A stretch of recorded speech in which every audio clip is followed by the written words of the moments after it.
Esteban, a great quali performance after what's been at times a difficult weekend. Yeah, exactly. I mean, it didn't start as smooth as we wanted, obviously, with the incident with Checo, but it looks like it didn't slow us down from doing a good job. Overall, I think we maximized the potential today. P9 was the maximum that we could have done. The other ones were a little bit too much further up the road. So to be in Q3, I think it's a satisfaction, and we are pretty pleased with that.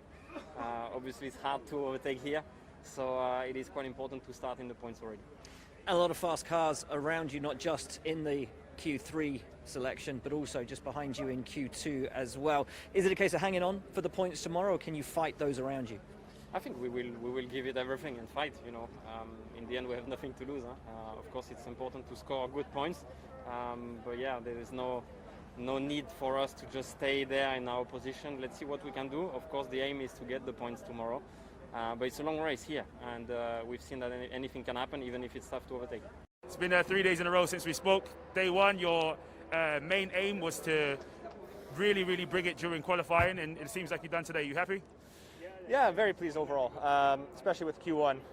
We almost didn't even make it out for qualifying. I'm not sure if the cameras were on the car at all, but obviously I had the crash, the little bump of the wall in P3, and even though we did get back out there to do laps, there was still some kind of residual things that the team needed to check over, and if it wasn't for the red flag with, I guess, Yuki's crash, I wouldn't have made it out for qualifying. So yeah, kind of thankful for that, obviously unfortunate for Yuki, but it gave us the time to repair the car, put it back together, and yeah, good Q1.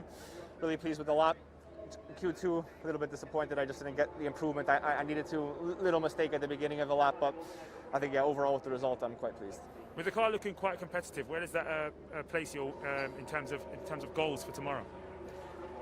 Well, I think the obvious goal is always clear. I mean, if there's ever a time to fight for points and an opportunity to fight for points, we have to take it. That is the goal. But at the same time, we are obviously the 12th and 14th quickest cars, so we do need to take advantage of strategic opportunities, get a good start, and kind of make sure we just tick all the boxes, and yeah, a clean race.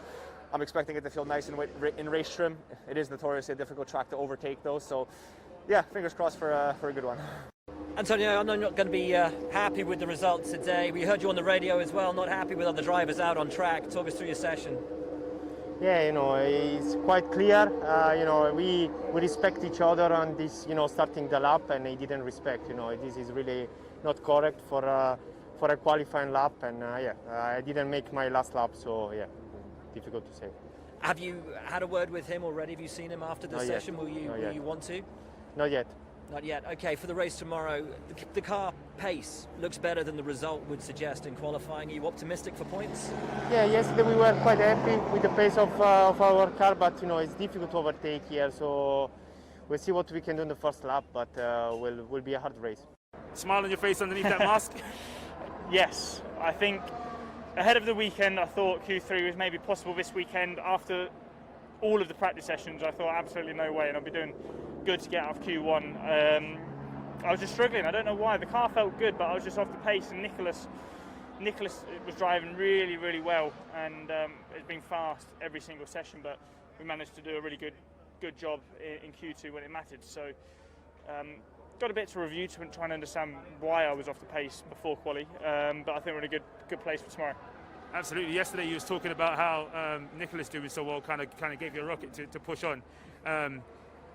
How is that going to help you and affect tomorrow's race?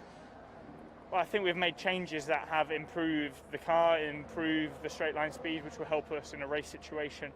So I'm really happy with the changes we've made, and to be able to do the job in the end was great. It was a very scrappy session. I only made the line in Q1 by 5 seconds. If it wasn't for that, I would have been out. So I'm pleased. I'm definitely pleased. Absolutely, you must be indeed. But what does that position-wise for tomorrow and looking forward into the rest of the season, who does that kind of sit you in with? I think Alfa Romeo and Haas are our rivals, as predicted, or as I expected, so I'll take the credit here. I expected Alfa Romeo to take a step backwards this weekend compared to Bahrain, and us to take a step forward, and that's absolutely been the case. So I think we're going to be in a bit of a dogfight this year with Alfa fighting hopefully for 8th position in the Constructors.